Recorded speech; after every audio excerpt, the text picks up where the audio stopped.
nós vamos ter aqui a presença ilustre do nosso querido Rafa Reis, que já está aqui no nosso meio, esposo da Su. Seja bem-vindo, Rafa. Primeira vez, né, que você está aqui no nosso meio. Deus abençoe. Obrigada pela sua presença. Vamos rezar, gente, por ele. Vamos estender as nossas mãos. Vamos rezar uma Ave Maria para que Nossa Senhora interceda pelo Rafa, pela vida, pela família dele, pela vocação dele. Mãezinha, nós te entregamos a vida do Rafa, o seu coração, a sua vocação, que a Senhora possa derramar sobre ele todas as graças necessárias. Interceda pela vida, interceda pelo seu coração. Ave Maria, cheia de graça, o Senhor é convosco. Bendita sois vós entre as mulheres, e bendito é o fruto do vosso ventre, Jesus. Santa Maria, Mãe de Deus, rogai por nós, os pecadores, agora e na hora de nossa morte. Amém. Seja bem-vindo. Obrigado, paz de Jesus. Obrigado. A gente teve uma vez junto, acho que foi no final de ano, e aí era presente com todos os meninos também. Foi na casa acho que da mãe da Gisele. A Gisele está indo, tá? Verdade. Presencial. E depois, acho que foi só essa vez que eu estive presente mesmo. E todas as vezes que vocês estiveram aqui na minha casa, eu fiz questão de ficar escondido para não atrapalhar a partilha das mulheres, né? Eu vou tirar a imagem da senhora das graças daqui, porque eu vou gesticular e eu tenho receio de danificar a imagem da senhora das graças. Eu queria começar dizendo, enquanto nós orávamos, eu me recordava de uma fala de São Francisco de Assis, em que ele dizia, olha, se eu estivesse na estrada, e ali na estrada tivesse de um lado um anjo, e do outro lado o sacerdote, eu cumprimentaria, eu beijaria as mãos, primeiramente, do sacerdote. Porque é pelas mãos do sacerdote que nós recebemos a Eucaristia. Então, neste sentido, o sacerdote é superior ao anjo. E o anjo não pode consagrar o pão e o vinho no corpo e sangue de Jesus. O anjo não pode, mas o sacerdote pode. E eu estava aqui observando alguns rostos conhecidos, porque quando eu vejo no Facebook, está lá, partilha em Ocuné. Mas eu estou observando aqui vários rostos que não são do Inhocuné. E eu queria começar, então, convidando nós fazermos uma oração pelo nosso pároco. Então, vou pedir, né, para você digitar aqui no chat o nome do seu pároco, para nós orarmos juntos pelos nossos sacerdotes, né? Especialmente os nossos párocos. Muitas vezes o seu confessor, é meu caso também, assim, o seu confessor ou o seu diretor espiritual não é o seu pároco, então também coloca o nome do seu confessor, do seu pároco, do seu diretor espiritual aqui no chat, e vamos orar pelos nossos sacerdotes, nosso clero, são filhos prediletos de Nossa Senhora, são escolhidos de Jesus para uma vocação, para uma missão. Sim, de fato, uma vocação superior à nossa, né? Claro, importante o matrimônio, claro, mas essa vocação, essa missão, né, de consagrar a Santa Eucaristia, de conceder, como nós ouvimos ontem no Evangelho, né, de conceder a absolvição dos pecados. A missão deles é, de fato, uma missão superior. Nós necessitamos dos nossos sacerdotes que sejam protegidos dos pecados, que sejam fortes contra as tentações, que tenham saúde física, saúde mental, saúde emocional, que tenham a luz de Deus para caminhar, que tenham a luz de Deus para conduzir o seu povo. Alguém dizia, não me lembro que pregador dizia isso, mas dizia que o padre, para onde quer que vá, o padre vai levar uma multidão atrás de si. Então, se o padre for para o céu, levará uma multidão consigo. E se ele não for para o céu, também leva. Então, peçamos a Deus a santificação, peçamos a Deus a bênção, a proteção para os nossos sacerdotes. Senhor Jesus, tu que és, Senhor, o sumo sacerdote que nós temos diante de Deus, tu, Jesus, que chamaste estes teus filhos que nós estamos colocando os nomes aqui, Padre Evandro, Padre Danilo, Padre Leandro, Padre Marco, Padre Álvaro, tantos nomes aqui, homens que nós amamos, homens que nós caminhamos juntos, né, com obediência, com fidelidade, com diálogo. Nós te pedimos, Senhor Jesus, estende a tua mão sobre eles, estende tua mão sobre os teus sacerdotes. Nós a gente tem Eliane aqui, que é da Diocese de Registro, temos algumas pessoas aqui que não são da Diocese de São Miguel, mas, então, se puderem também colocar o nome de seu bispo, mas nós hoje oramos de maneira especial por Dom Manuel, bispo da Diocese de São Miguel Paulista, também por Dom Fernando Legal, bispo emérito da nossa diocese, por todos os bispos, pelo nosso querido Papa Francisco, também por Bento XVI, sucessores dos apóstolos. Jesus, abençoai-os, protegei-os. Mãezinha Santíssima, pedimos a sua intercessão. Ave Maria, cheia de graça, o Senhor é convosco. Bendita sois vós entre as mulheres, bendito é o fruto do vosso ventre, Jesus. Santa Maria, Mãe de Deus, rogai por nós, pecadores, agora e na hora de nossa morte. Amém.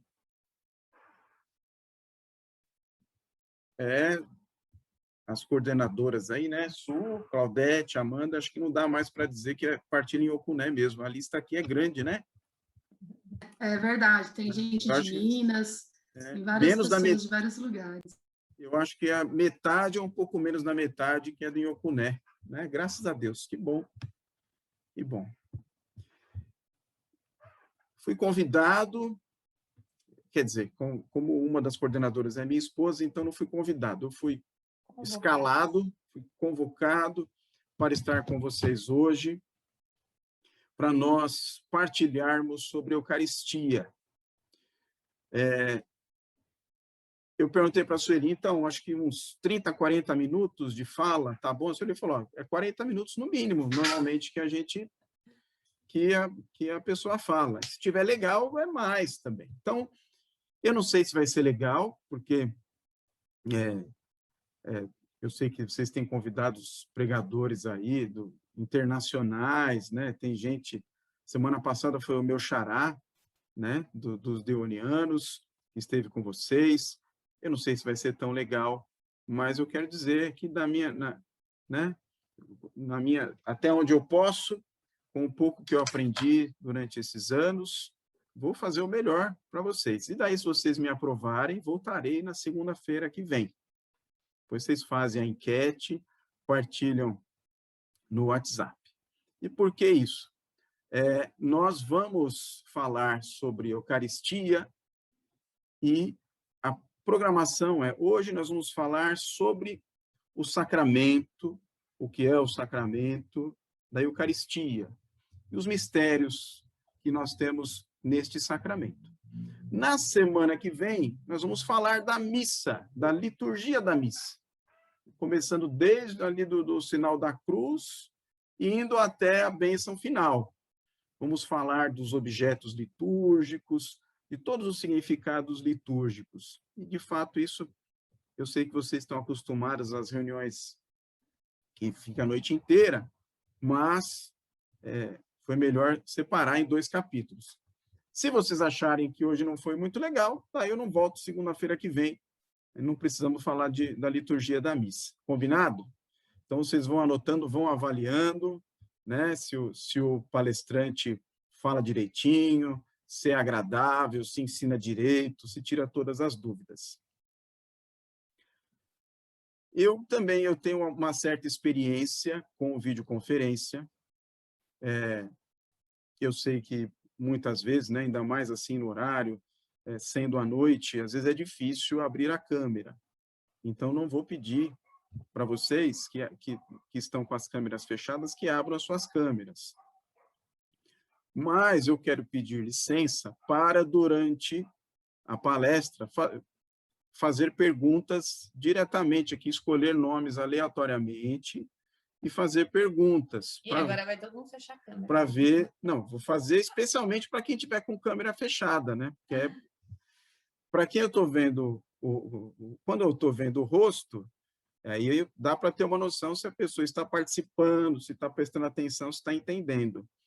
Se a câmera está fechada, fica mais difícil. A gente não consegue perceber se a pessoa está ligada no que nós estamos falando. Então, eu queria começar essa nossa conversa. Então, o tema é Eucaristia. Então, já vou escolher 2 ou 3 pessoas que estão conosco para perguntar expectativa. Falando de Eucaristia, o que você gostaria, o que você quer que a gente explique ou que a gente mostre, esclareça nessa palestra.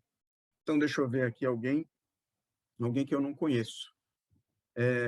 Beth, você está nos ouvindo? Está vendo como é bom te chamar pelo nome? Eu acho que a Beth... a execução de dívidas por 180 dias. Oi? A Samarco afirmou que a medida não vai eu estou afetar as disputando com o operações. William Bonner. Alô, Beth? Está vendo? Então, vamos trocar. Vamos perguntar para outra pessoa. A Beth, justo hoje, a Beth falou para mim que está enrolada lá. Acho que é por isso que ela não respondeu. Certo. Então, tá vendo como eu acertei? Palestrante. Pode falar, Débora. Salva a gente. Vamos lá. A minha pergunta é assim,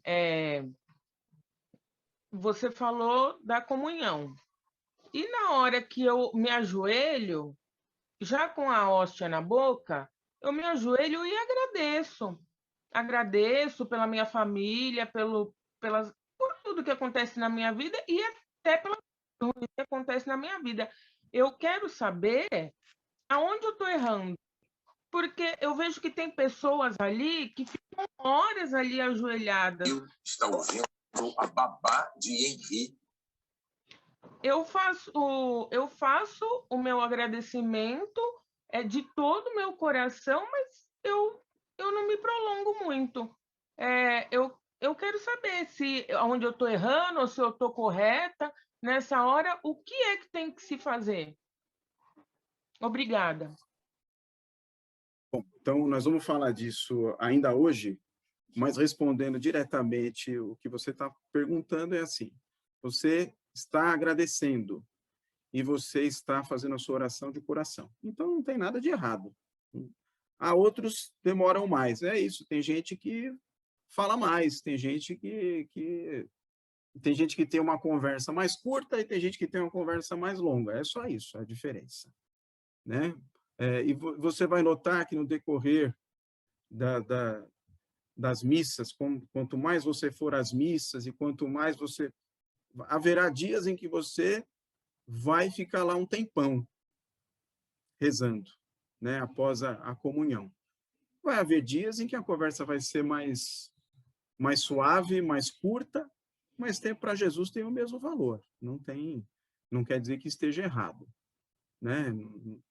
Não é assim. A gente não precisa ficar comparando e olhando os outros para dizer, o outro está rezando mais tempo, ele está rezando certo, está rezando melhor.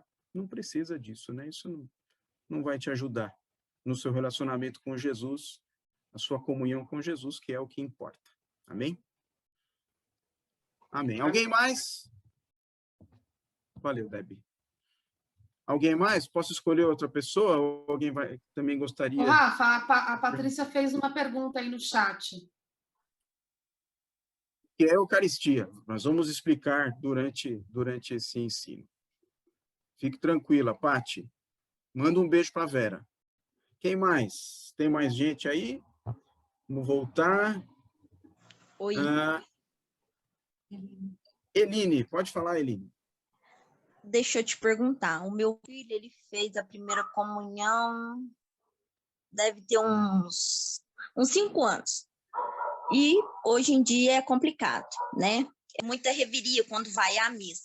Aí eu fico me perguntando, eu acho que eu acabo pecando. Ai, meu Deus, esse menino vai na missa, ele não confessa, aí ele comunga, eu fico pensando, será que isso está certo? Será que isso está errado? Mas, ao mesmo tempo, eu sinto que eu posso questionar, porque para ir na missa é na questão de muita briga, né? Porque é complicado quando faz essa idade. Aí eu fico sempre perguntando, será que eu é que estou pecando? Toda vez que eu me ajoelho, aí eu entrego ele para o Senhor e falo, Senhor, mas será que o João Vitor está fazendo certo? Aí eu fico perdida. E se ele estiver fazendo errado, eu me sinto que eu, enquanto mãe, estou errando. É isso.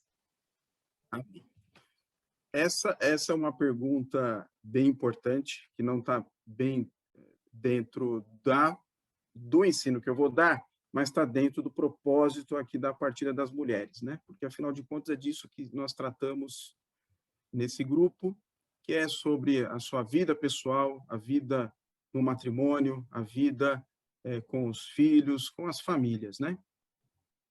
Então, eu vou entrar aqui num assunto que vai ensejar depois outras pregações, aí, pode ser eu, pode ser outra pessoa.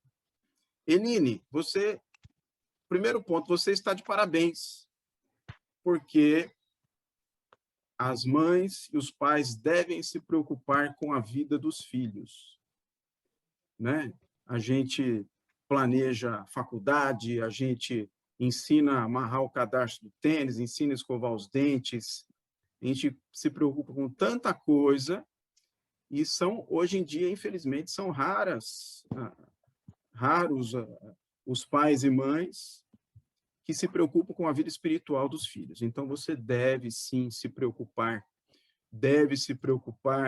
se o seu filho, sua filha, estando em pecado grave, esteja comungando, porque isso é um risco para a alma dela, para a alma dele, do seu filho. Isso vale para mim, vale para a Su, vale para todos nós que somos mães e somos pais. Mas aí como lidar com isso? É aí que é o ponto que eu estou dizendo, que aí vale uma outra pregação inteira, né? E não tem receita de bolo. Não tem receita de bolo. Vamos seguir o exemplo de tantas santas e santos, né? Santa Mônica, Santa Rita de Cássia, e tantos outros aí que oraram pelos seus filhos, insistiram com seus filhos, e lutaram de todas as formas para que seus filhos seguissem o caminho da salvação. Então, respondendo objetivamente sua pergunta, não, você não está em pecado por se preocupar com isso, porque isso faz parte do seu papel. Então, você deve encontrar formas com amor, com sabedoria, de orientar o seu filho, dizendo, filho, a igreja manda confessar-se pelo menos uma vez por ano. Você precisa fazer um exame de consciência, confessar-se, porque eu vejo que a gente vai à missa e você comunga. Não é um pedaço de pão qualquer. É importante, né? É importante, né? E a igreja, a Sagrada Escritura nos ensina a não comungar indignamente, meu filho. Então, observe seus passos, observe sua vida, se confesse, e então aí você volte a comungar. Eu estou falando aqui de um jeito tão simples, não sei se desse jeito ele vai absorver, como ele vai reagir, né? Por isso estou dizendo que não dá para tratar como lidar, como buscar esse diálogo. Mas, sim, deve se preocupar, deve orar por isso todos os dias, pela salvação da alma do seu filho. E seu filho, você e eu, se nós comungarmos indignamente, estamos em pecado grave, né? Devemos, sim, nos preocupar. Amém? Amém. A Beth apareceu aí, Rafa. Ô, Beth, você quer falar? Eu te peguei aí no contrapé. Eu acho que não, ela está lá enrolada, deixa ela. Também, quem não puder falar, não tem problema, viu, gente? É mais para a gente buscar uma dinâmica maior. Então, podemos... Olha, ô Rafa, Oi, diga, Beth. tá me escutando? Estamos Então, ouvindo bem. aquela hora eu estava ouvindo, mas eu não consegui falar. É porque aqui meu celular, eu apertava e não vinha a voz, entendeu? Desculpa, mas assim, eu estava enrolada mesmo, mas eu estou ouvindo. Tá bom. Beth, tá bom, eu estou atenta, viu? Oi? Eu estou atenta. Joia, então, e você, nós vamos falar sobre a Eucaristia. Tem algum ponto, algum aspecto do sacramento da Eucaristia que você gostaria que a gente enfatizasse? Não, para mim você vai falar e depois eu te falo, mas não tem nenhum ponto assim que eu entendeu? Tá bom. Pode falar tudo que eu vou prestar atenção e aí depois, se você fizer alguma pergunta disso, eu vou responder, que eu estou atenta. É verdade. Gente, vai ter prova durante a semana, eu vou mandar para vocês um Google Forms para vocês responderem e a gente vai avaliar, isso, né, também. Tá certo, é isso mesmo. Temos que prestar atenção. Tô brincando, não, vou deixar mas para vocês. Mas eu estava prestando atenção, só que eu não consegui apertar aqui o negócio no celular, aí foi passando. Maravilha. Eu falei, agora, como que eu faço? Fica tranquila, mas Beth, eu estou atenta, estou escutando. Maravilha. Então, nós vamos hoje falar sobre o sacramento da Eucaristia. Oi, alguém chamou? Eu posso fazer uma perguntinha antes? Manda a bala. É que meu irmão, ele é casado segunda união, né? E eles conversaram com o padre sobre tomar comunhão e o padre falou que não poderia, né? Só que eles foram num grupo de oração e falaram para eles que se eles sentissem vontade grandemente de comungar, que eles poderiam. E tanto é que tem, acho que uns 4 meses que a minha cunhada voltou a comungar. Né? Isso é certo ou não? Você está perguntando e você já sabe a resposta, né? Eu sei. Mas, assim, uma forma da gente... Porque a gente falar assim, para um parente é difícil, né? Então, assim, teria que ter uma forma diferente de ser falado, né? Isso. Então, primeiro, você está perguntando, você já sabe a resposta que está na Sagrada Escritura, que está na tradição da Igreja, que a gente encontra no Catecismo da Igreja Católica.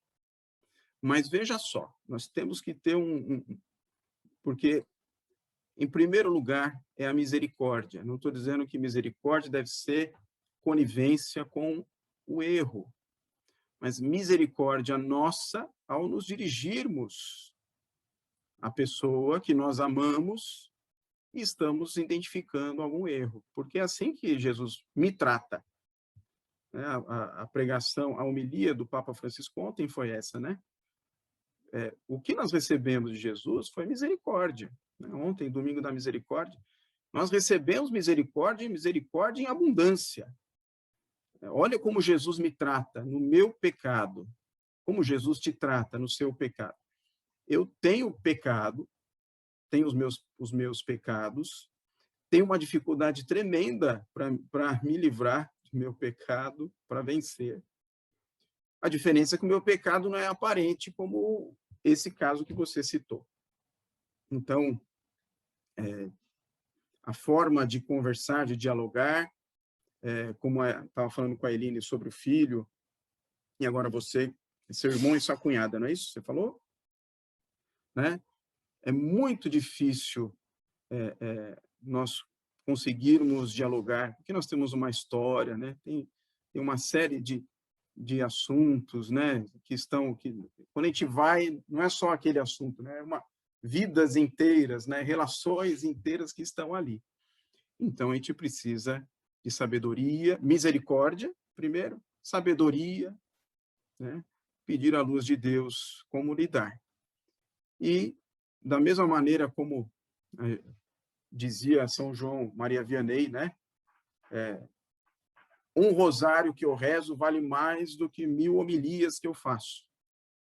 Por quê? Porque ele tinha certeza que, por meio da oração, ele fazia mais bem para o povo do que pela palavra. E olha que pelas homilias dele convertia muita gente. Mas ele sabia que a oração era mais importante e tinha mais poder. Então, talvez você, neste momento, o melhor seja você silenciar, não precisa dizer. Eles já procuraram um padre, procuraram um grupo de oração. Espera eles te procurarem, mas continua orando, continua com o joelho no chão, né, pelo seu irmão, pela sua cunhada, e pedindo a Deus por eles. E Deus tem os seus caminhos, né, e vai chegar. A misericórdia de Deus vai alcançá-los, né? Talvez você, a força de palavras, você até coloque-os na defensiva e, assim, ao invés de ajudar, vai atrapalhar no processo deles, né? Então, cada caso é um caso. Amém? Amém. Obrigada. Sigamos. Então, antes de falar do sacramento da Eucaristia, a gente precisa começar falando de sacramento. Eu sei que vocês tiveram ótimos catequistas, mas pode ser que nesse dia, nessa aula, você tenha faltado, tenha dormido, né? Você era novinha, não prestou atenção, né? Estava prestando atenção em outras coisas na catequese. Então, veja, sacramento. A palavra sacramento significa sagrado, né? É algo sagrado e que torna a pessoa que ele toca também sagrada, de alguma forma, de alguma maneira. Então, a pergunta que vai cair na prova, quando cair na prova lá, o que é sacramento? A gente, acho que aqui a maioria, todos batizadas, acho que não tem nenhuma não batizada aqui, né? Todas aqui batizadas, praticamente todas crismadas também, acho que não tem ninguém aqui que ainda não tenha sido crismada. Nós fomos batizados, fomos crismados, muitas de vocês já também receberam o sacramento do matrimônio, já viram, já se confessaram várias vezes, recebemos o sacramento e, de alguma maneira, sabemos o que é sacramento, mas não sabemos dizer o conceito. Quem gosta de conceito é professor, né? Eu sou professor com muita humildade, então é importante conceituar. E quando você conceitua, isso também te ajuda a viver melhor aquele mistério, aquela realidade. Sacramento, sinal sensível e eficaz da graça, instituído por Jesus Cristo para santificar as nossas almas. Então, se tivesse prova e eu tivesse que pedir para você anotar alguma coisa, eu pediria para você anotar isto, para você se lembrar. O que é sacramento? Sinal sensível e eficaz da graça, instituído por Jesus Cristo para santificar as nossas almas. Então, veja só, para ser sacramento, tem que ser instituído por Jesus Cristo. Não pode outra pessoa no mundo ter inventado. Tem que ser Jesus Cristo mesmo, instituindo o sacramento. Segundo, sempre vai ter sinal sensível. Terceiro, transmite graça, santifica. Então, nós não vamos explicar todos os sacramentos hoje, nós vamos nos concentrar na Eucaristia. E veja, minhas irmãs, o sacramento da Eucaristia é o mais importante de todos, o mais importante de todos.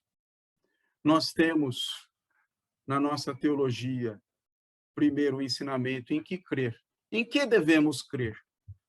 Todas vocês sabem de cor. Profissão de fé. Creio em Deus Pai Todo-Poderoso, Criador do céu e da terra. E assim vai até na vida eterna. Amém. Se você parar para estudar cada trechinho daquilo que você reza e se aprofundar, né, na nossa profissão de fé, você vai descobrir que tem coisa ali que é difícil de engolir. É difícil de engolir algumas coisas ali. Quando a gente vê lá, desceu a mansão dos mortos. Essa semana, estava uma irmã nossa me chamou no WhatsApp para perguntar. Então, quer dizer que Jesus, que no sábado de aleluia, a gente reza isso, né? A gente medita isso. Então, quer dizer que Jesus desceu aos infernos? Que história é essa?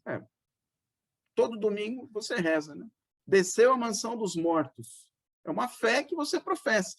Tem nessa oração coisas difíceis de compreender, difíceis de assimilar. Segundo campo que nós tratamos na nossa teologia, que os entendidos chamam de teologia moral. Como agir? O que fazer nas diferentes situações da nossa vida? Quando você medita e fala assim, não, eu quero... Nós cantamos, né?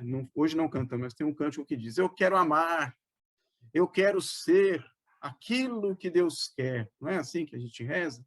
E tantas vezes a gente fala, olha, Pai, perdoai as minhas ofensas, assim como eu perdoo os meus irmãos. E eu preciso perdoar, e é difícil perdoar, não é? Tanta coisa que Jesus manda a gente fazer e que são difíceis de fazer. E daí eu pergunto para vocês, aquela que responder primeiro vai ganhar uma estrelinha. Como é que faz para crer em tudo que Deus nos ensina e agir como Deus quer que a gente haja? Quem consegue?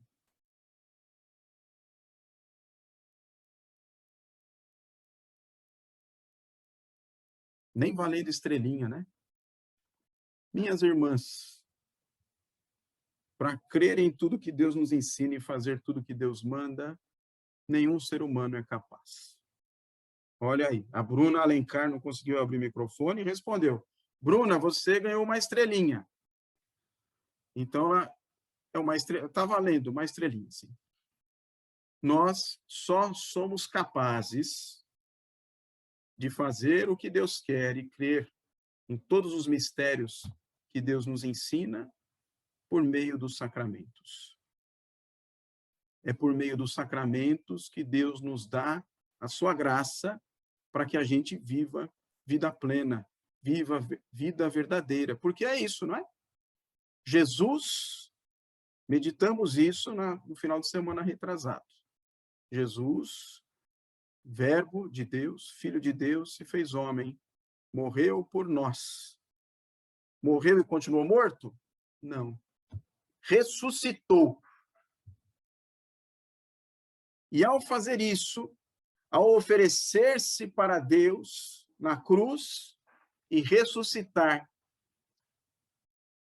abriu novamente o acesso de nós que estamos na terra, o acesso para o céu. Todo mundo aqui foi na missa do sábado de aleluia, né?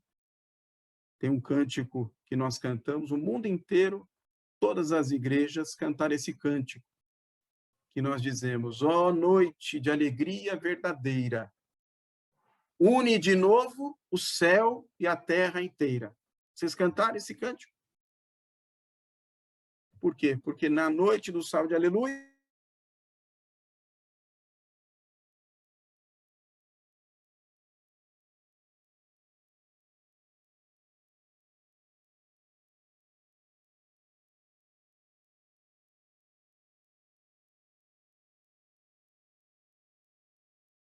Jesus abriu o caminho para nós. E esse, então, é o mistério que nós meditamos. Jesus fez tudo isso lá, naquele tempo. A gente calcula aproximadamente 2000 anos. E como é que nós temos acesso a essa salvação que ele nos dá? A salvação que ele nos dá, nós podemos alcançá-la por meio dos sacramentos. Se não fosse para isso, Jesus não teria instituído os sacramentos. Ele próprio os instituiu.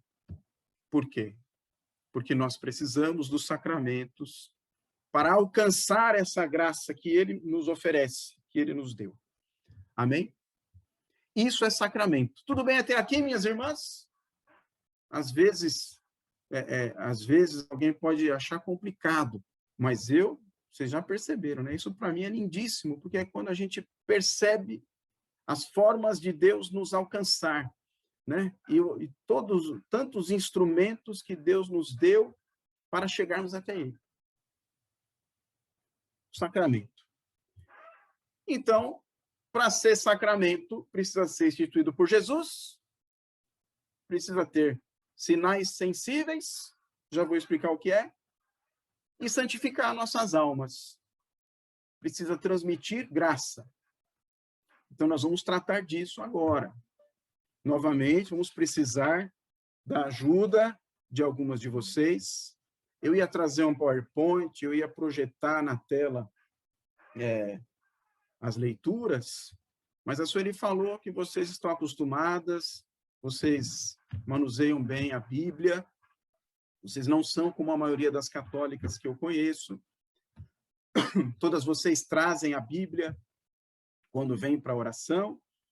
Então, eu quero pedir a vocês, alguém, por favor, uma voluntária, não sei como é que vocês costumam fazer, se eu escolho ou se alguém se oferece, para ler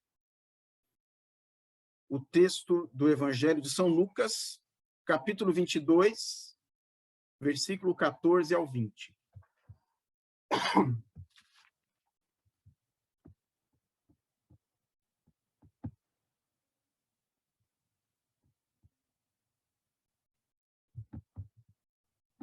Vou escrever aqui. 22 de qual? Por favor, Rafa.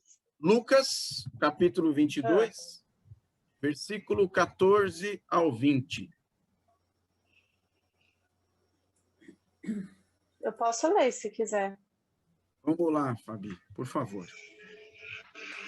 Chegada que foi a hora, Jesus pôs-se à mesa e com ele os apóstolos disse-lhes: Tenho desejado ardentemente comer convosco esta Páscoa, antes de sofrer. Pois vos digo, não tornarei a comê-la até que ela se cumpra no reino de Deus. Pegando o cálice, deu graças e disse: Tomai este cálice e distribuiu entre vós, pois vós vos digo, já não tornei a beber do fruto da videira, até que venha o reino de Deus. Tomou em seguida o pão e, depois de ter dado graças, partiu e deu-lhe, dizendo: Isto é o meu corpo, que é dado por vós. Fazei isto em memória de mim. Do mesmo modo, tomou também o cálice, depois de cear, dizendo: Este é o cálice, a nova aliança em meu sangue, que é derramado por vós. Palavras da salvação. Glória a vós, Senhor. Eu vou digitar aqui para que vocês leiam depois. Nós não precisamos ler todos os textos aqui hoje. Eu fiz questão de ler o texto de Lucas, porque ele traz um elemento que eu gosto muito de ouvir dos lábios de Jesus, quando ele diz: desejei ardentemente estar convosco, comer esta ceia convosco. Mas eu estou digitando aí para vocês lerem depois, né, o texto de Mateus, o texto de Marcos, o texto de João. E nós vamos ler um pedaço desse texto ainda hoje, no finalzinho, mas não todo, né? Vocês viram aí que é do versículo 22 ao 59. E a primeira carta de São Paulo aos Coríntios, capítulo 11, versículo 23 ao 25. Por que é que eu estou trazendo para vocês esses textos todos? É só para que vocês tenham clareza. Nós que somos cristãos, nós somos seguidores de Jesus. E quando nós falamos sacramento, nós estamos dizendo, olha, para ser sacramento, tem que ser instituído por Jesus.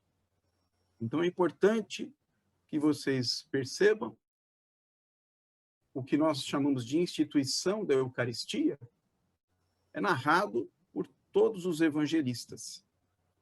Tem uma palavra ou outra diferente, tem talvez um termo diferente em cada texto, mas vocês vão ver que a fórmula que nós conhecemos, a narrativa, é basicamente a mesma. Em Mateus, em Marcos e em Lucas, nós temos ali o evento da última ceia, na noite em que ele seria capturado pelos soldados romanos. Jesus realizou a ceia e Jesus disse as palavras. Partiu o pão e disse, isto é o meu corpo. Tomou o cálice com vinho e disse, isto é o meu sangue. E, em seguida, deu uma ordem aos apóstolos. Fazei isto em minha memória. Fazei isto em memória de mim. E quem é que obedece a esta ordem de Jesus? A Igreja Católica. Né? Sem relativizar, sem dizer nada diferente ou fazer nada diferente. Nós sabemos que nós temos irmãos que também são cristãos, mas separados, que eles relativizam. Eles dizem que Jesus quis dizer que simboliza o corpo, que simboliza o sangue, mas não que é. E não tem jeito, não tem como, não há espaço para interpretação. E vocês, quando vocês lerem o texto de 1 Coríntios, que eu também digitei para vocês, vocês vão ver que quando Paulo se refere à ceia, se refere à Eucaristia, ele diz, olha, o corpo, o pão que nós comemos é verdadeiramente o corpo de Cristo.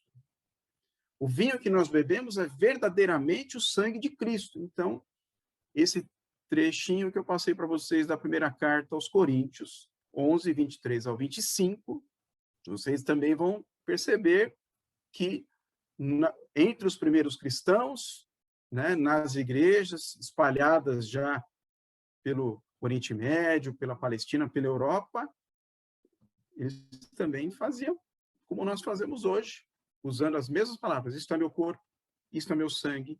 E todos eles tinham uma fé profunda e total de que eles estavam comendo o corpo de Cristo e bebendo o sangue de Jesus. Amém? O sacramento da Eucaristia foi instituído por Jesus. Cumprimos a primeira parte da nossa missão, todo mundo concorda, todo mundo percebeu que essa ideia não é nossa, não é ideia do... Foi ideia saída diretamente do coração de Jesus para nós. Amém? Alguém quer comentar ou perguntar algo a respeito disso? Pode falar, Marta. É interessante, você estava colocando e me veio muito essa questão do milagre eucarístico, né? Então, assim, poderia aprofundar um pouquinho nessa questão para nós? Porque é o corpo e o sangue, né? Nós vamos falar disso já. Tá aqui, já mais 2 ou 3 minutos nós vamos entrar nisso. E eu não sei se vai dar tempo, mas eu trouxe para vocês um vídeo de 2 milagres eucarísticos. Se não der tempo, eu passo o link depois, vocês assistem.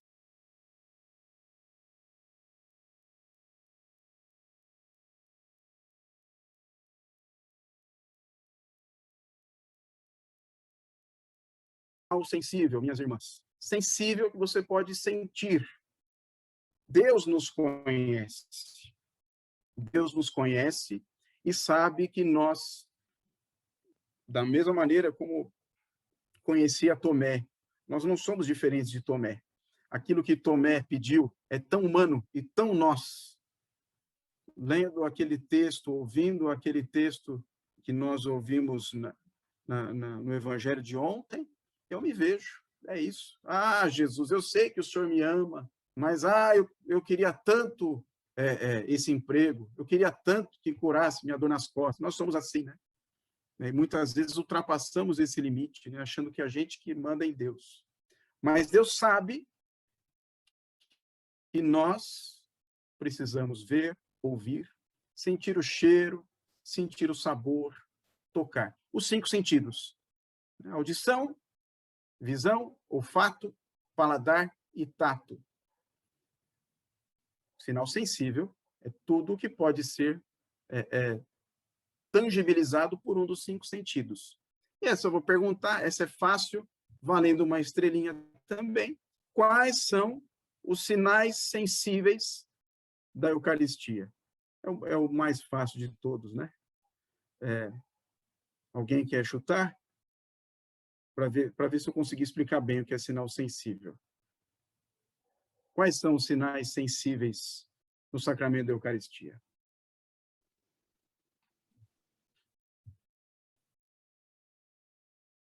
Puxa vida, valendo uma estrelinha.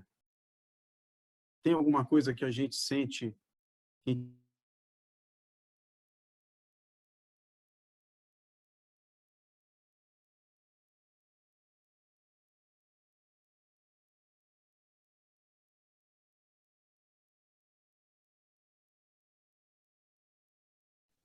vocês estão com vergonha de mim, né? É a Eucaristia? Não, mas qual é o sinal sensível? Vou dar uma dica. No batismo, o sinal sensível é a água. Né? A matéria é a água. E na Eucaristia, qual é a matéria sensível? É o pão, a comunhão. É o pão e o vinho. Amém. Obrigado, Marta.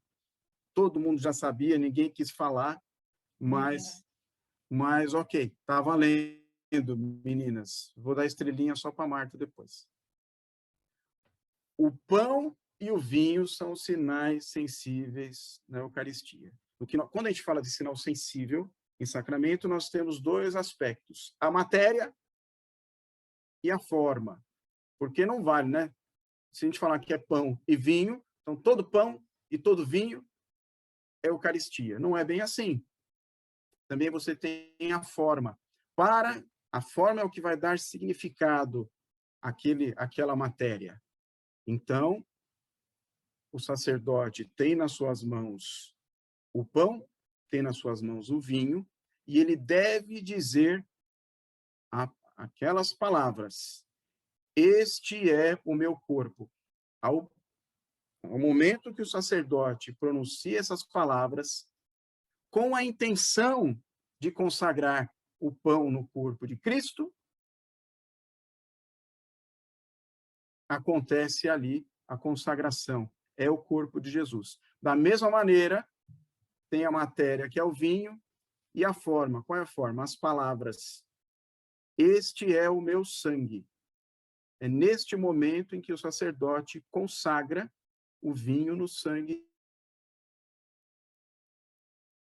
Um outro catequista perguntar para você, mas qual é o sinal sensível do sacramento da Eucaristia? O sinal sensível é o pão, com as palavras do sacerdote: este é o meu corpo. E o vinho, com as palavras do sacerdote: este é o meu sangue. Se tiver só as palavras do sacerdote e não tiver o pão e o vinho, não tem sacramento. Se tiver só o pão e o vinho, mas não as palavras do sacerdote com a intenção de consagrar, não há sacramento. Tá bem importante a gente saber disso, né? Não achei que poderia pular essa parte. Então, gravem isso, né? Certamente o catequista de vocês ensinou no passado, hoje a gente está revisando. Graças a Deus. E agora, então, nós vamos falar do mais interessante, né? O mistério desse sacramento, né? O que acontece nesse sacramento de sobrenatural e quais as graças que nós recebemos. Então, vejam, primeiramente, o que aconteceu quando Jesus foi pregado, assassinado na cruz?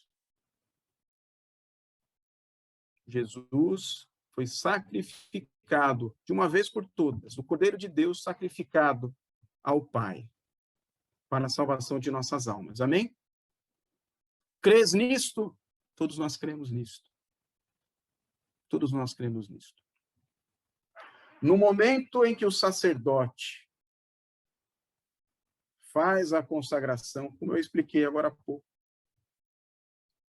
sobrenaturalmente, é importante nós sabemos isso, para a gente não tirar os olhos do altar, para a gente não olhar no relógio. Sobrenaturalmente, quando o sacerdote consagra, torna-se presente, torna-se atual o sacrifício de Jesus na cruz.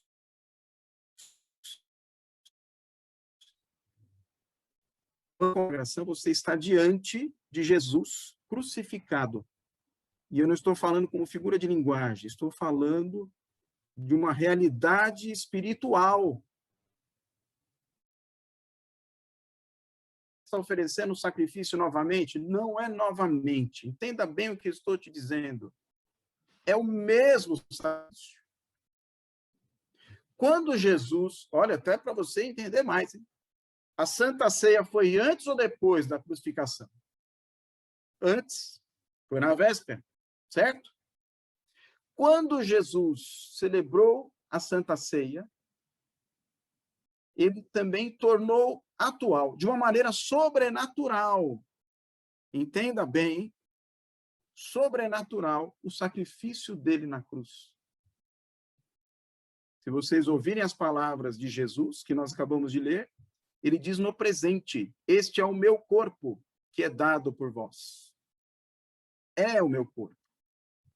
Este é o meu sangue, é no presente.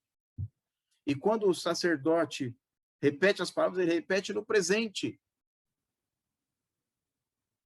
Deus é Deus.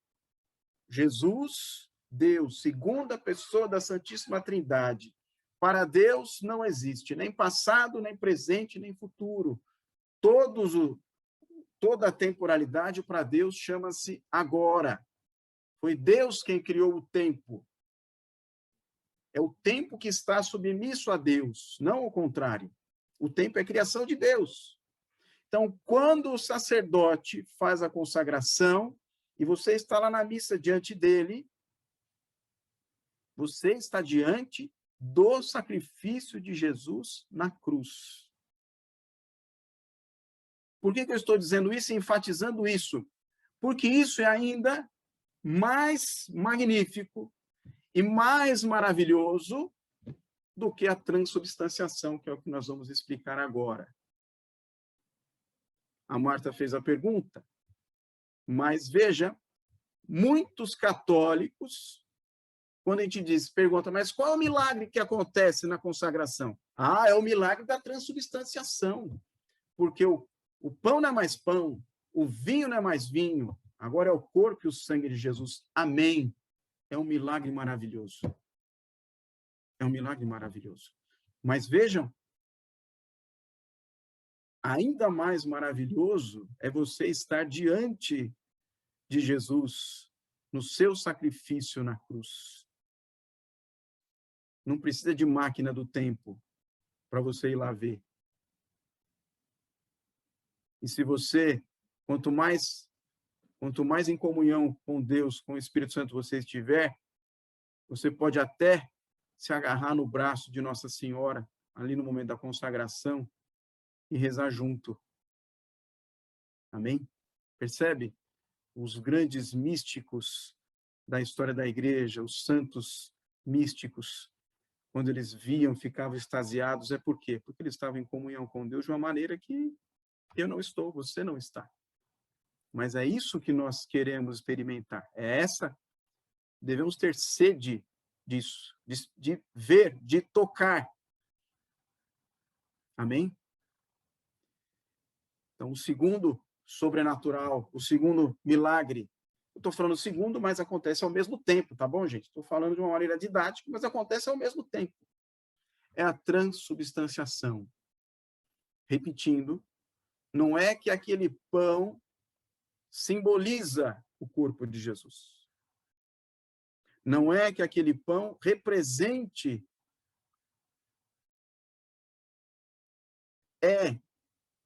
o corpo de Jesus. Ah, mas eu já como, Rafael, já recebi a hóstia. Tem gosto de pão. Tem gosto de pão.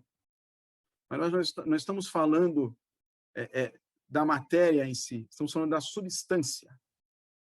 Difícil para nós, hein? Aí precisaria a gente fazer um semestre de teologia. A substância, a matéria é pão, mas a substância não é mais pão. A substância é o corpo de Jesus. Da mesma maneira é o vinho. A matéria é o vinho, mas a substância não é vinho. É o sangue de Jesus. Isso é um milagre.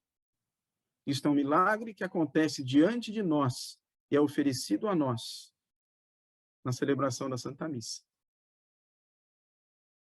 Isso é muito. Isso é uma graça, é um privilégio para nós. A maior riqueza que Deus poderia nos dar, Ele próprio. Embora a aparência seja de pão, a aparência seja de vinho, a substância é o corpo e o sangue de Jesus. Amém? Rafael, mas não entendi. Não entendi. Se colocar o vinho no microscópio, o que eu vou ver? Eu vou ver glóbulos vermelhos, glóbulos brancos? Não, você vai ver ali as moléculas de vinho. Porque a aparência é de vinho. Então é só para quem tem fé. Não se explica pela razão, não se explica por método científico. É para quem tem fé. Amém?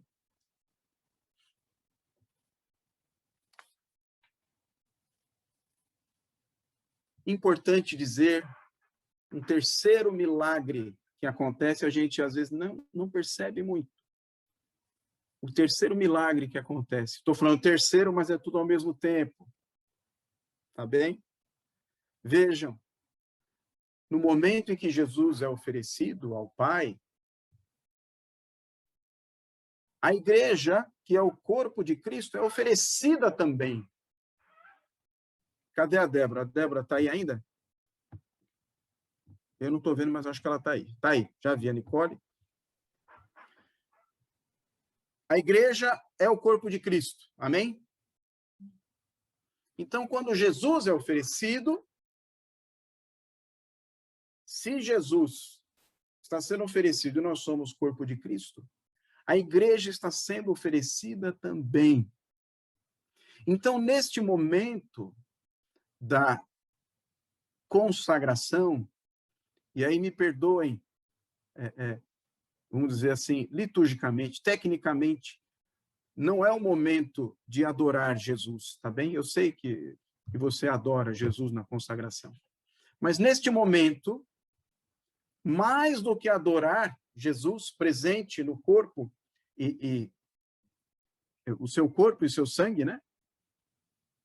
É oferecer-se como oblação ao Pai, junto com Jesus. Oferecer-se, você, a sua vida, as suas dores, os seus sofrimentos, as suas preocupações, o seu caminho, o seu trabalho, oferecer junto. Eu pertenço ao corpo de Cristo. O corpo de Cristo está sendo levantado. Eu estou sendo levantada também. É assim que nós devemos fazer. A Eline, que falou do filho dela. Eline, quando Jesus está sendo oferecido ao Pai, ofereça-se também. Seu filho pertence ao corpo de Cristo, ofereça-o também. Da mesma maneira, a Dani falando do irmão, da cunhada. Da mesma maneira, somos corpo de Cristo. Ofereça-se ao Pai também, como oblação. É o momento de nós nos associarmos, nos juntarmos, estamos em comunhão com Jesus. Eu sou uma célula do corpo de Jesus. Jesus está sendo sacrificado, oferecido ao Pai. eu me sacrifico também, Senhor. Agora é por querer, é meu desejo, Pai, me entregar, me sacrificar inteiramente a Ti, obedecer até o extremo, amar até o extremo como Jesus amou. Eu comungo com Jesus. Olha que coisa maravilhosa. A necessidade que nós temos de penetrar no mistério da Eucaristia para viver bem a Eucaristia e celebrar bem a Santa Missa. Importante, porque está na oração eucarística. Quem mais faz parte do corpo de Cristo? Os santos que já estão na glória do céu. Quando o sacerdote diz, este é o meu corpo, este é o meu sangue, os santos e santas de Deus estão conosco, participando da mesma consagração, da mesma celebração, do mesmo sacrifício. E eles também se oferecem, porque eles também são corpo de Cristo. E nós oferecemos também, porque quem mais faz parte do corpo de Cristo? Nós, igreja militante, os santos, igreja triunfante, e aqueles que estão no purgatório, que nós chamamos de igreja padecente. Oferecemos por eles. Alguém rezava antes pelos falecidos. A gente não sabe quem está no céu, quem está no purgatório. Nos unimos a eles. Nos unimos a eles no momento da oração eucarística, oferecendo junto, rezando junto. Quando estou na missa, durante a oração eucarística, eu rezo até 3 gerações para trás. E peço também pelos meus filhos, porque estão todos lá. Ah, mas como assim, Rafael? Nem sempre eu vejo o Miguel com você na missa, mas ele está lá comigo. Porque nós somos um corpo.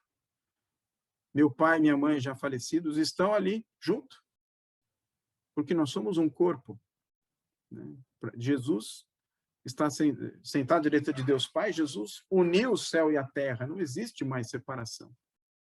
Olha quanto você pode e deve experimentar na missa, quando você está com Jesus na Eucaristia. Já parou para pensar nisso? Hoje é o dia de nós meditarmos sobre isso. Terminando, parece que já deu horário. Nós já completamos aí algum tempo de palestra, de ensinamento. Tudo que foi dito tinha que ser dito. Não dava para deixar de dizer essas coisas. Mas é importante você também se lembrar, vou dizer rapidamente, você saber e você procurar viver as graças, os frutos que este sacramento te dá. Porque Jesus nos dá o seu corpo e o seu sangue para termos vida plena, para nos alimentar, para nos sustentar. Qual é o sustento? Que graças são essas? Primeira de todas, eu anotei aqui uma frase de Santo Inácio de Antioquia. Santo Inácio de Antioquia foi um bispo, ele foi discípulo de São João, evangelista, e foi sagrado bispo por São Pedro. Então, ele é um dos padres ou pais da igreja. Ele diz que a comunhão te transforma no próprio Jesus. A comunhão renova, aumenta a vida da graça que você recebeu no batismo. Então, a cada comunhão, a cada Eucaristia, você se une mais a Jesus, você se configura mais a Jesus, se transforma mais em Jesus. Isso significa ser cristão, assemelhar-se em tudo ao Mestre. Ah, mas eu não tenho força nem sabedoria para ser igual a Jesus. Não tem mesmo. Isso é possível para quem comunga do corpo dele. Que não vai dar tempo de nós lermos aquele trechinho de João, mas você anote, João 6,56, que está ali no discurso do Pão da Vida que nós citamos no início, o capítulo e versículo. Versículo 56, Jesus diz: quem come da minha carne, quem bebe do meu sangue, permanece em mim e eu nele. E olha, não tem nenhum outro momento dos evangelhos em que Jesus diz isso. Como é que faz para permanecer nele? Ele só diz nesse discurso do pão da vida. Isso nos leva a compreender que a única forma de permanecer em Jesus e Jesus permanecer em ti é por meio da comunhão. O segundo fruto é praticamente consequência deste primeiro. O segundo fruto, talvez não precisasse dizer, mas o segundo fruto é: a comunhão nos afasta do pecado. Claro, né? Quanto mais unida a Jesus você estiver, mais afastada você estará do pecado. E aqui tem um ponto que gera muita confusão. Eu não sei se isso é só na Inhocuné, deve ser também aí por onde você anda, na sua igreja, na sua comunidade. Porque o sangue de Jesus foi derramado para a remissão dos pecados. Ora, se eu recebo o sangue de Jesus, então eu estou sendo redimida do pecado. Amém? Mas, ao mesmo tempo, é importante dizer claramente, eu vou dizer aqui olhando para a câmera, não sei se eu vou conseguir chegar nos seus olhos. Quem está em pecado grave não deve comungar. Para pecado grave, nós temos outros sacrifícios. E para confessar-se, você deve desejar não pecar. Eu não vou entrar nos exemplos aqui, mas é importante. Acho que vocês meditaram, foi 7 semanas ou 5 de pecado capital, não é? Uhum. E também teve sacramento. Isso. Então, vocês já estão plenamente conscientes do que são pecados graves. Quem está em pecado grave tem que se confessar e, após a absolvição, vá comungar. Amém? União à igreja. Quanto mais eu comungo, mais unido à igreja estou, mais eu busco a unidade da igreja, mais eu busco a união do clero, a santificação do clero, a santificação dos meus irmãos, mais eu procuro edificar a igreja e não ser um daqueles que a ataca, né? Se você ainda ataca a igreja, se você ainda alimenta polêmicas dentro da igreja ou contra pessoas da igreja, membros da igreja, não está abrindo seu coração para a Eucaristia. Quem está em comunhão com Jesus, está em comunhão com o seu corpo, que é a igreja. Olha que bonito. Quarto fruto. A Eucaristia nos compromete com o mais pobre. Ah, mas tem isso também? E desde quando isso é uma graça? Pois é, minha irmã. Quanto mais você comungar e mais se abrir a graça da Eucaristia, muito mais seu coração estará unido ao coração do mais pobre, do mais necessitado. E nós temos visto isso acontecer nesse grupo, né? Quantas pessoas necessitadas se aproximaram de vocês, né? Então, glória a Deus. Estão frutificando a Eucaristia que vocês comungam. Por último, penhor da glória futura. Quem crê em Jesus, crê que ele voltará. Quem crê em Jesus, sabe que no final da história, ele é vitorioso. Jesus vai voltar, Jesus vai triunfar. Amém? Hoje em dia, olha, vou nem falar, mas tanta gente que diz que é católico e acha que Jesus não vai voltar nunca, que acha que isso é fantasia,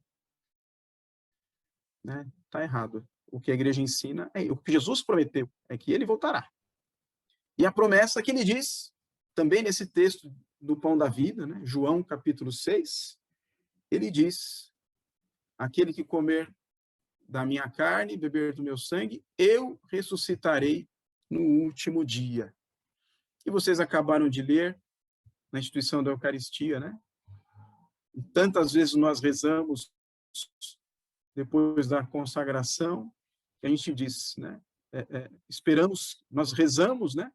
Bebemos, comemos deste pão, bebemos deste cálice, enquanto aguardamos a sua vinda, que ele volte.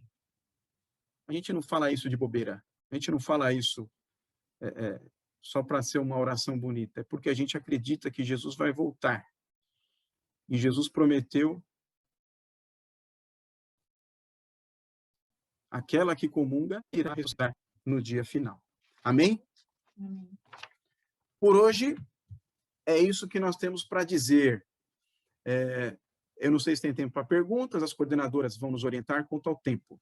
Mas o que eu quero pedir para vocês, se eu for aprovado na aula de hoje, deverei voltar na segunda-feira que vem. Nós vamos falar da liturgia da missa, como o significado da liturgia, dos objetos litúrgicos.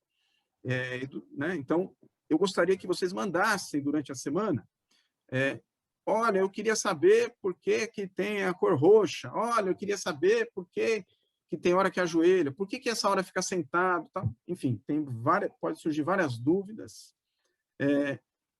Eu peço a vocês, então, que mandem as dúvidas, porque daí aquilo que vocês mais se interessarem é o que a gente mais vai abordar na segunda-feira que vem. Só tem uma coisa que eu não posso responder. Se vocês disserem assim, olha, o meu padre, ele fez desse jeito, ele faz daquele outro jeito, está certo ou está errado? Eu não vou responder perguntas desse tipo. Não vou responder nada que seja para dizer se o seu padre está certo ou errado. Então, faz uma pergunta diferente. Se for para dizer que seu padre errou, aí eu não vou responder, tá bem?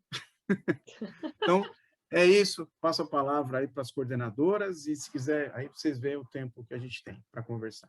As perguntas vocês podem colocar no WhatsApp, porque eu passo para o Rafa, no grupo mesmo. Isso. Agora, se não quiser passar no grupão, passa no meu individual. Fica mais fácil. É isso. Alguém tem alguma pergunta de imediato para agora? Vocês também podem formular perguntas sobre a palestra de hoje e ele pode responder na segunda-feira que vem também.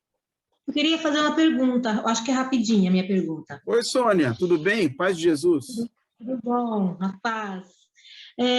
Você falou que o sacerdote que consagra, né? Sim. Na ausência do sacerdote, o ministro da Eucaristia, ele pode consagrar? Olha que pergunta maravilhosa. Sônia, isso gera muita confusão mesmo, né? Para quem não está bem informado, para quem não está aprofundado, nós chamamos, quando vai o ministro, o nome do ministro é ministro da palavra. O ministro da palavra, o que ele faz? Ele preside a celebração da palavra. Então, o ministro não pode consagrar, nem o diácono pode consagrar. Só quem pode consagrar é o presbítero, né, que é o padre, e o bispo. Eu tenho dito para os meus irmãos, então, de novo, aí não vão falar, então quer dizer que o ministro fulano faz errado. Isso eu não posso responder, jamais vou dizer isso para vocês, mas eu tenho conversado bastante, insistido com outros irmãos, eu sou ministro da palavra, né? Outros irmãos que são ministros da palavra, assim, olha, a gente tem que ter um cuidado para não fazer, por exemplo, a oração eucarística, o ministro da palavra não pode e não deve fazer. Nós vamos estudar melhor isso na segunda que vem. O ministro da palavra, ele faz ali as leituras e faz a partilha da palavra. A gente nem gosta de dizer que o ministro da palavra faz homilia, né? Tecnicamente, o ministro não faz homilia. O ministro partilha a palavra. E depois vai direto ali para o Pai Nosso. Então, nem o canto do ofertório, nem o ofertório deveria fazer, né? Ele faz palavra, a profissão de fé, oração dos fiéis, e deveria ir direto para o Pai Nosso.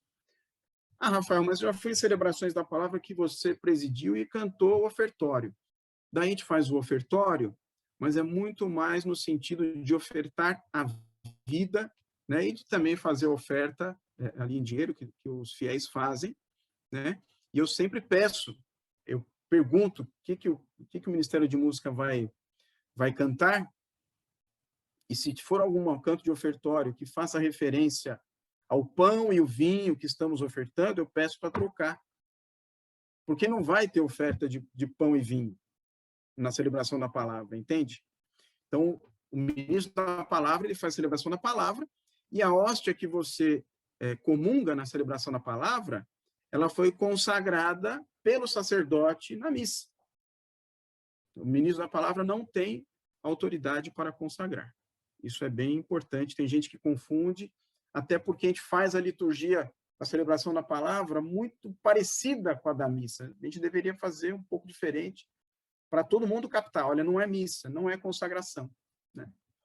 Tá bom? Tá respondido? Boa noite, Rafa. Boa noite. A paz de Jesus, o amor de Maria. Deixa eu te perguntar uma coisa que eu tenho dúvida, até uma amiga minha me perguntou, né? Quando você vai receber a Eucaristia, com o padre, ele molha a Eucaristia no vinho. Quando é um ministro... No sangue. Quando é um ministro... Isso, desculpa. Quando é o ministro que ele vai dar a Eucaristia, ele não faz essa celebração. E por que há uma diferença entre o padre e o ministro? Por que o padre molha no sangue de Cristo e o ministro não? É a mesma Eucaristia? Tem o mesmo sentido? Deixa eu ver se eu entendi a sua pergunta. Na celebração da palavra, vocês sabem, né, que nós conservamos as hóstias consagradas que não são consumidas na missa, nós as conservamos no sacrário. Tudo bem? Tudo bem. Mas só conservamos na espécie do corpo, não na espécie do sangue. Então, todo o sangue é consumido na missa. A gente não guarda sangue, a espécie do sangue de Jesus. Tudo bem? Então, na celebração da palavra, em razão disso, nunca haverá a espécie do sangue de Cristo, somente a espécie do corpo de Cristo.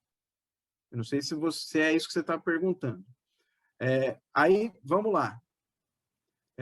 Na missa, nós temos hoje até a âmbula preparada para isso, né? Tem ali um cálicezinho pequenininho, você coloca junto, ali no centro da âmbula, o ministro extraordinário da Eucaristia, ele distribui a comunhão nas duas espécies, no corpo e no sangue. Ele tem ali um cálicezinho junto, ele molha o corpo no sangue de Jesus e dá a comunhão para o fiel.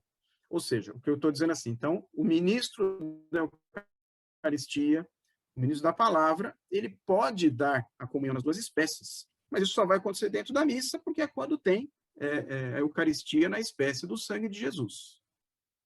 Eu não sei se eu respondi, se eu entendi a sua pergunta. Eu estou entendendo que ela está colocando que você é da nossa paróquia? Sim, né? Não é, Marinete? Que o padre fica com o sangue lá.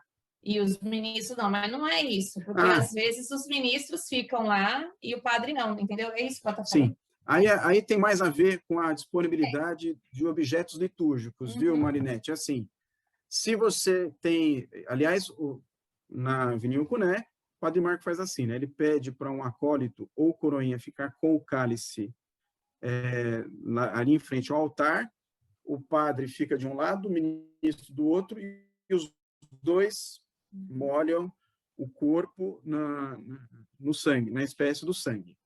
E aí, os outros ministros que estão nas outras filas, eles não têm um cálice para isso. Né? Daí, então, nesse caso, vai ser distribuído nas duas espécies ali na fila central e somente na espécie do corpo nas filas laterais. Mas isso é só porque não organizamos antes da celebração de disponibilizar essa âmbula que eu estou te falando, que tem um cálicezinho, né? Ou também, às vezes, nem quem prepara ali as ofertas não coloca a quantidade de vinho suficiente para que possa ser distribuído. Aí a sua pergunta, olha só, essa pergunta é importantíssima. Mas e aí, se receber só no corpo, está em comunhão? Se receber só no sangue, está em comunhão? Receber nas duas espécies tem um valor adicional? Está mais em comunhão com Jesus do que o outro que só recebeu uma espécie? Minha irmã, uma gota do sangue de Jesus é suficiente para salvar a humanidade. Então, se sobrar um farelo da hóstia consagrada, ali às vezes acontece, né, de acabar as hóstias.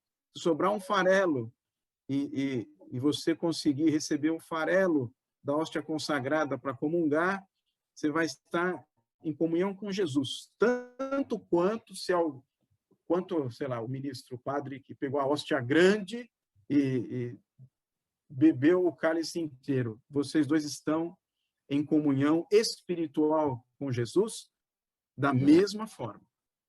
Da mesma forma. Não tenha dúvida disso. Tá, aí deixa eu te perguntar uma outra coisa. Me fizeram essa pergunta, eu perguntei pela pessoa que me fez a pergunta, né?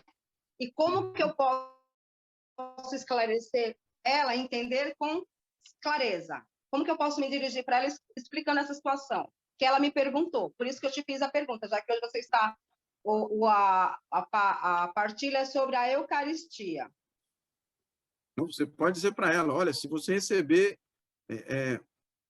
uma gota do sangue, ou se você receber um pedacinho de hóstia consagrada, você estará em plena comunhão com Jesus. Ah, mas o ministro foi lá e bebeu o cálice inteiro, ele está mais em comunhão do que eu. Não. Então, não tem como receber Jesus pela metade ou só um pedaço. Você recebe Jesus inteiro, não importa o tamanho da hóstia ou a quantidade da espécie do sangue que você vai beber. E daí, só uma coisa, né, para a gente também demonstrar aqui a nossa humanidade. Nós somos humanos e Deus sabe disso. Então, é claro que, eventualmente, a gente fica mais contente quando recebe a comunhão nas duas espécies. Eu também humano, quando o padre pede, olha, bebe você do cálice? Nossa, eu fico muito contente, mesmo tendo a consciência de que recebi já a comunhão, já estou em comunhão com Jesus. Mas, enfim, nós somos humanos, nós somos corpo e alma, e sentir o cheiro, sentir o sabor, né, do sangue de Jesus, né, do vinho consagrado no sangue de Jesus, tem algo especial, mas não significa mais ou menos comunhão com Jesus. Pode dizer isso claramente para essa pessoa que te perguntou. Porque quando ela me perguntou, eu não soube responder, então eu me silenciei, né? Eu fiquei calada, eu falei, olha, eu posso tentar ver depois para você. E aí, como hoje você está partilhando justamente da Eucaristia, eu falei, vou tirar a dúvida com o Rafa. Maravilha. Mas te agradeço e irei falar para ela que ela vai estar em comunhão com Deus, independente de ser as duas espécies ou não, ok? Ok. Obrigado, Rafa, pelo esclarecimento. Imagina, não precisa agradecer. Alguém perguntou aqui, Pati, você entendeu certinho, sobre receber de joelhos ou em pé. A gente vai falar bastante disso na semana que vem, já fica a pergunta para a semana que vem. E em alguns lugares tem o hábito de dar a Eucaristia na boca e outras nas mãos. Por que essa diferença? A gente explica também quando explicar a liturgia na segunda-feira que vem. Tá bem? Se vocês tiverem mais alguma pergunta, aguarda para a semana que vem. Só posso pedir só uma coisinha para complementar essa última palavra do rapaz, a comunhão? Bem rapidinho, vou ter que ser.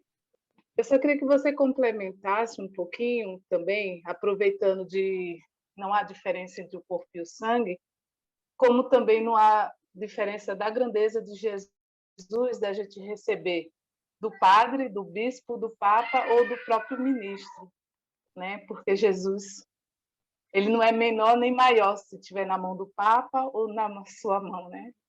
Muito bem colocado, Verônica, em nome daquela santa que enxugou o rosto de Jesus. Muito obrigado pela pergunta. Verônica e todos. Então, vamos lá. Algo que eu esqueci de citar, foi bom. A consagração do pão e do vinho no corpo e no sangue de Jesus não depende da santidade do sacerdote.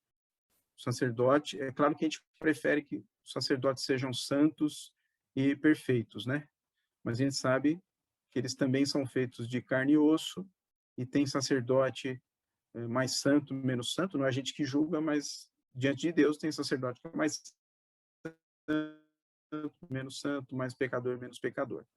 Não importa, o sacerdote pode até estar em pecado grave, vocês sabem, né, com todo carinho aos nossos sacerdotes, tem sacerdote que com mortal e vai celebrar a missa. Acontece. Ok? A hóstia será consagrada no corpo e no sangue de Jesus da mesma maneira, porque isso não depende da pureza do sacerdote. Então, foi bom você ter dito, porque eu lembrei de dizer isso. E aí, continuando a responder o que a Verônica acabou de perguntar. Eu acho que ela perguntou, sabe, porque é importante ressaltar isso, ela já sabe a resposta. A comunhão com Jesus está no sacramento. A comunhão com Jesus está em receber o corpo de Jesus, está em receber o sangue de Jesus. Receber das mãos do Papa, do bispo, do presbítero, né, do padre, ou do ministro, ou da ministra, não altera em nada o valor da hóstia consagrada. Né? Quando eu dei a formação os ministros da nossa igreja, fiz questão de lembrá-los disso, porque é como eu me vejo. A história do jumentinho do domingo de Ramos, o jumentinho ficou todo emocionado que ele estava entrando em Jerusalém e todo mundo aplaudindo. O jumentinho ficou todo contente. E às vezes nós ministros ficamos contentes achando que o mérito é nosso, de estar lá e as pessoas virem até nós. Não tem nada a ver. O valor do jumentinho é porque ele estava carregando Jesus. E o valor ali, seja do Papa, do Bispo, do sacerdote, da ministra, do ministro, está que ele está distribuindo a hóstia consagrada. Né? Então, não muda nada das mãos de quem você recebe a comunhão. O valor está na hóstia consagrada, não está no ministro que está ali prestando um serviço. Tá claro, Verônica? Amém, meninas? Vou